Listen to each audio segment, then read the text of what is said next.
Seguindo, nós vamos agora dar uma olhada nesse período que vai do cativeiro até a volta do cativeiro, né?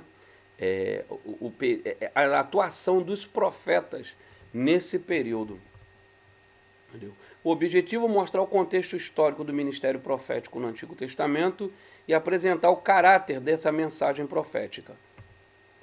Contexto histórico do ministério profético. Com a corrupção do sacerdócio e a instituição da monarquia, Deus levanta profetas.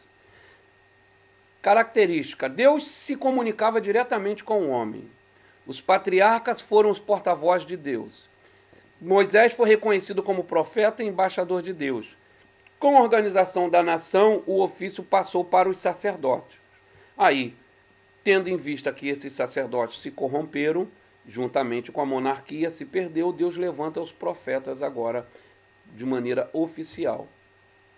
Então, esse ministério profético começa nos dias de Samuel para controlar, né, a recém-inaugurada monarquia com Saul e fazer valer a vontade de Deus, que ainda, né, como nós falamos lá no vídeo sobre a introdução, né, do profetismo na vida de Israel, apesar de monarquia, ainda era uma teocracia, porque era para viver sobre a lei de Deus e conduzir a adoração a Deus.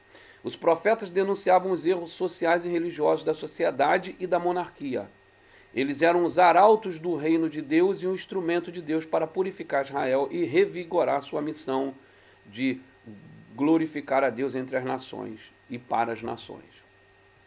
Aí aqui nós temos um gráficozinho da ordem cronológica dos livros proféticos, né? Então vocês podem estar dando uma observada, né? Começa lá no livro lá no Pentateuco, aí depois nós começamos verdadeiramente o que é chamado de ministério profético, que é em Samuel. Aí temos aqui as divisões: Reino do Norte, Reino do Sul, nações estrangeiras, né? Profetas que foram às nações estrangeiras, profetas do cativeiro, e depois os profetas pós-exílicos, né? Então, profetas do exílio nós temos no Reino do Norte, Amós e Oséias; no Reino do Sul, Joel, Miqueias, Isaías, Sofonias, Abacuque e Jeremias. Profetas às nações estrangeiras nós temos Jonas, Naum e Obadias.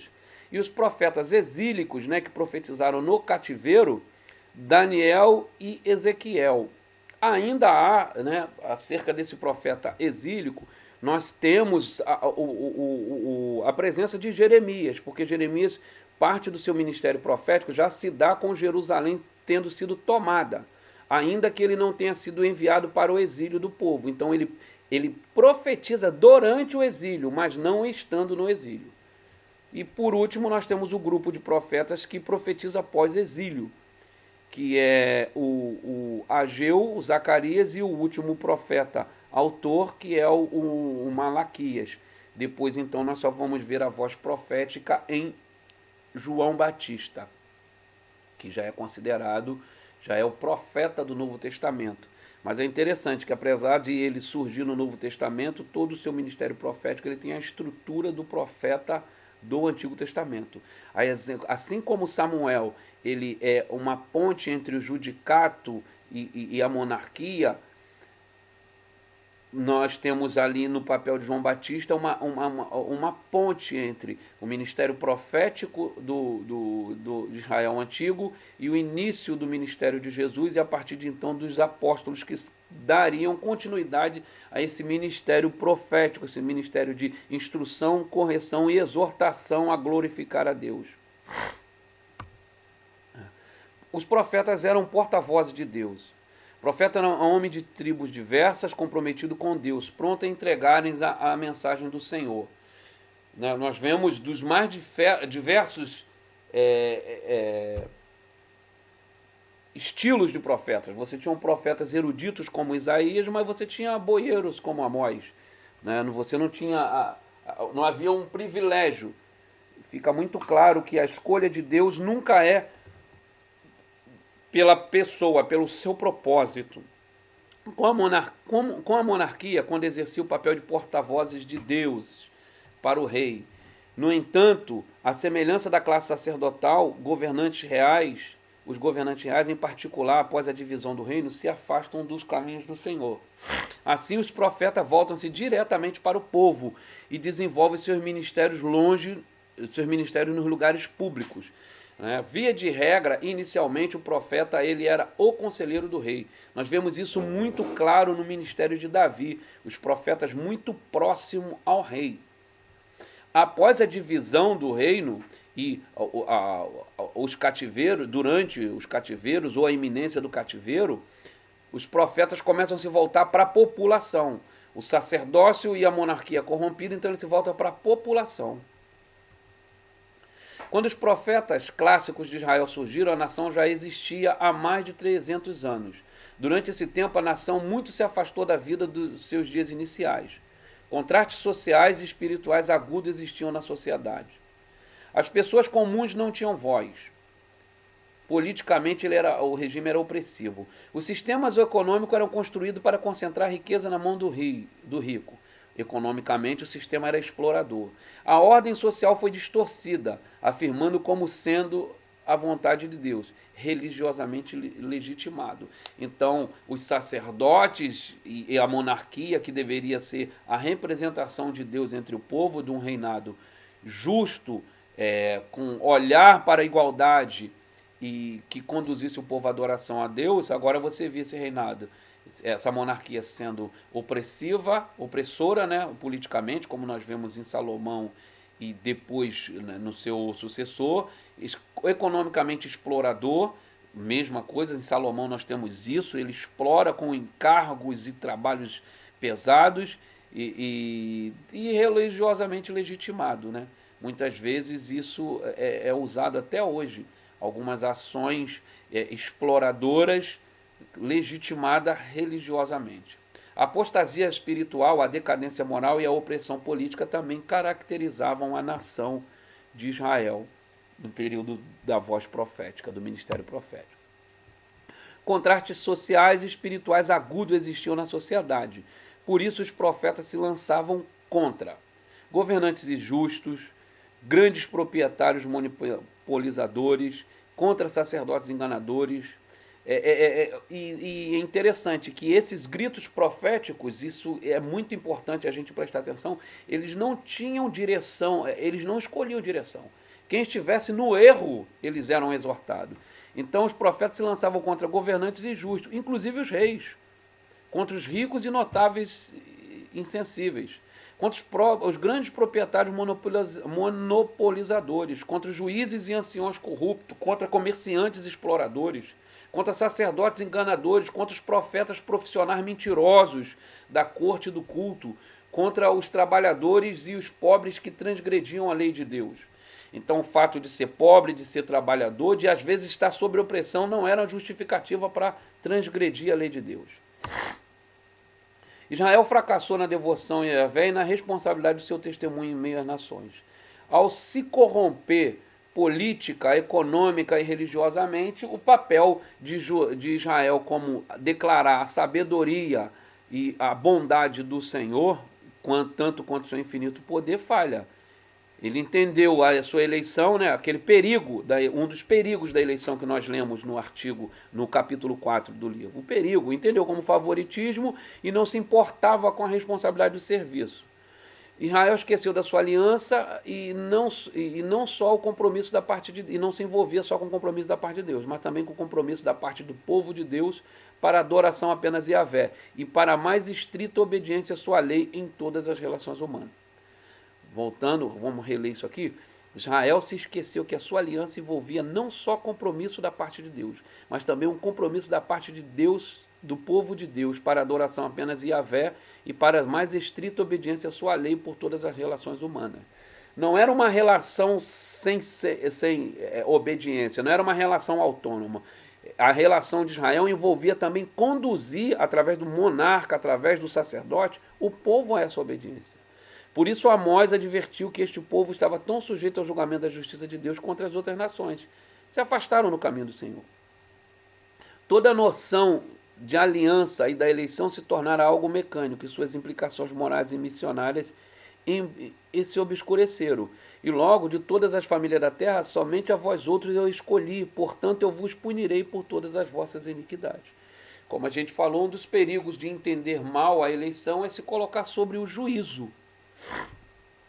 Nós vamos muito rapidamente nesse conteúdo porque nós já falamos sobre isso, lemos sobre isso. Israel fracassou na devoção e na responsabilidade do seu testemunho em meio às nações. Por isso nós vemos profetas sendo enviados às nações, né? Já que Israel não atraiu através da sua conduta e do seu testemunho, Deus envia profetas. O exemplo é Jonas, é o Naum e o Obadias, que são profetas enviados a nações. Jonas realça essa bondade de Deus e esse compadecimento de Deus para as nações para além de Israel. E temos aqui, encontramos a grande lição do livro de Jonas. Deus se preocupa com todos aqueles que ele criou e ele não é propriedade particular de Israel. Jonas e através dele Israel se esquecera do propósito da sua eleição, ser testemunha no meio das nações e se banhara em extremo no conforto da sombra das bênçãos ao invés de se preocupar com a salvação dos povos. Em Jonas nós vemos retratada toda a perda de significado da eleição, porque Jonas demonstrava o sentimento de Israel em relação às nações vizinhas. Jonas é o pai de todos aqueles cristãos que desejam os benefícios da eleição, mas recusa sua responsabilidade. É aquele que aqueles que vê como um preferido de Deus e não como um escolhido para que Deus alcance a todos. Os profetas possuíam uma preocupação espiritual quanto a social. Não estava distinto, não era desassociado o discurso de que vamos salvar as almas e o resto deixamos para lá. Não, a preocupação do profeta era tornar Deus conhecido, né, em sua inteireza. Então, o Deus dos profetas e o nosso Deus é um Deus que não só criou e deu fôlego de vida, mas sustentou no jardim e deu condições para que ao longo de toda a existência humana provêssemos a nossa existência, provêssemos o nosso sustento. E o profeta, ao ver o povo oprimido politicamente e subjugado economicamente, ele gritava, porque as leis de Deus determinavam balança justa. Os pecados característicos de Israel eram a idolatria e a opressão dos pobres. Os profetas revelaram a vontade de Deus em relação a estes pecados. Eles falaram em nome de Deus. Amós é a marca, né, do profeta que denuncia a injustiça contra o pobre. Os profetas inculcavam no povo de Deus a necessidade de uma completa consagração. Inclui vida de serviço e dedicação no mundo. Essa dicotomia entre vida espiritual e atuação no mundo de Deus, sempre foi combatido pelo profeta. Sempre foi combatido pelo profeta, né? A gente precisa entender a mensagem profética no seu contexto, para a gente não buscar nele legitimidade para deixar de lado as nações. O caráter da mensagem profética. Qual era o teor a que se propunha essa mensagem? Deus levanta o ministério profético para apontar para as intenções de Deus nas áreas espirituais, social e global.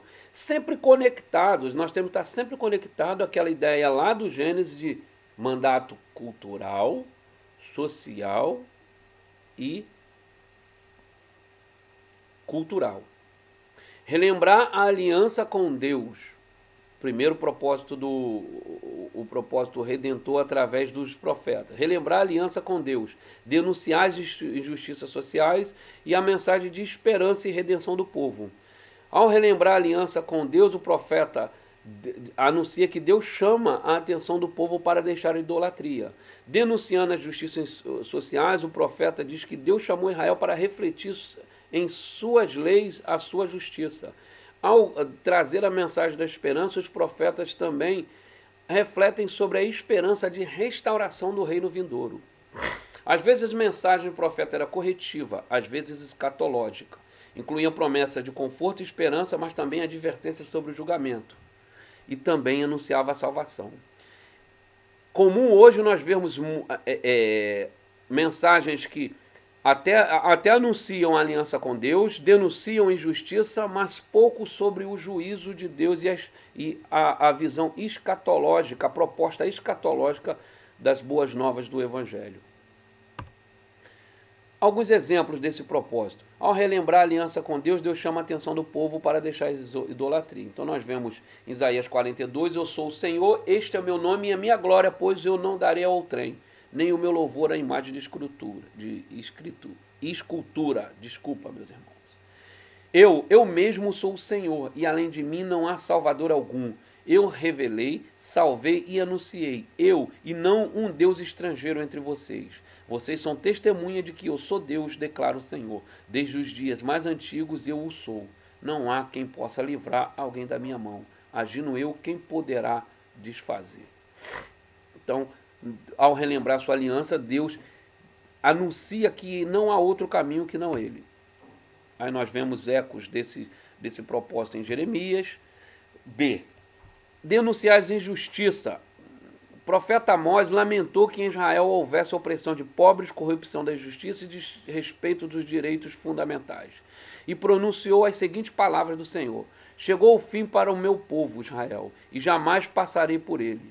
Diante de tanta injustiça social, a liturgia e o culto de Israel eram repugnados por Deus como farsa. Afasta de mim o ruído dos teus cantos, eu não posso ouvir o som das tuas harpas. Que direito corra como água e justiça como um rio caudaloso. Isso é na tradução da Bíblia de Jerusalém.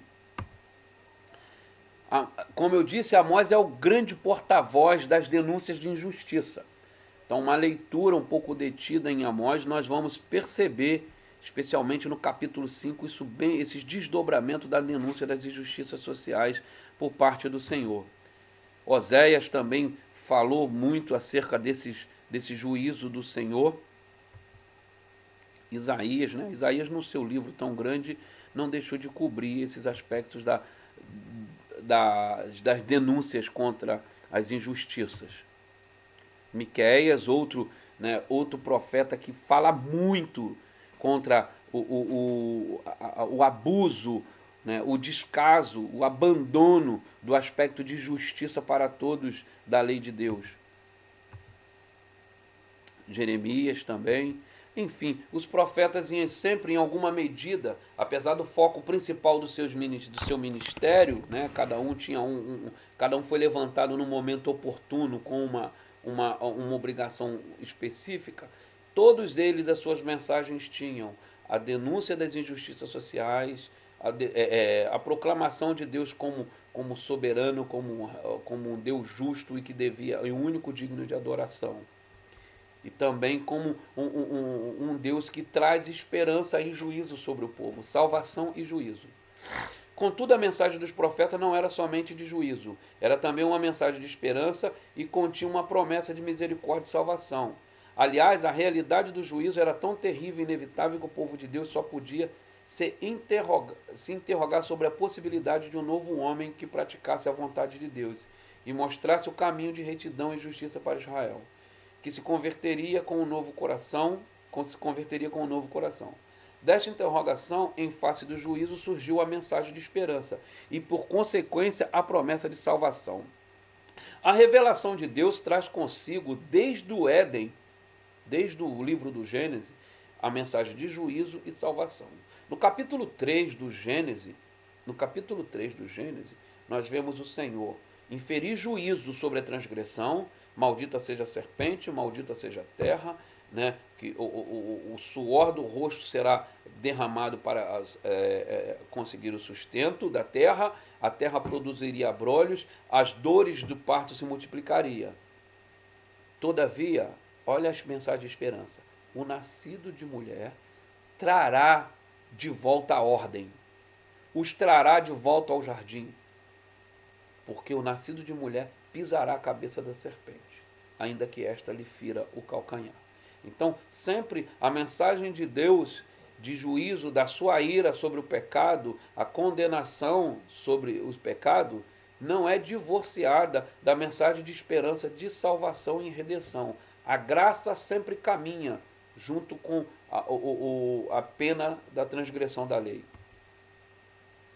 A mensagem de esperança ela tem eco no remanescente fiel, Judá, no Messias, firmada no Messias filho de Davi, e que se cumprirá num tempo vindouro, escatológico. A esperança profética no destino das nações levou para a expectação escatológica da esperança. Então, ela é através do remanescente fiel. O remanescente tem uma conotação de promessa de salvação. É no Messias, filho de Davi, Isaías que dá a expressão clássica à esperança messiânica, destacando em duas passagens, Isaías 9:1, Isaías 7, Isaías 11. E a esperança profética que vai dar cores e som à mensagem escatológica.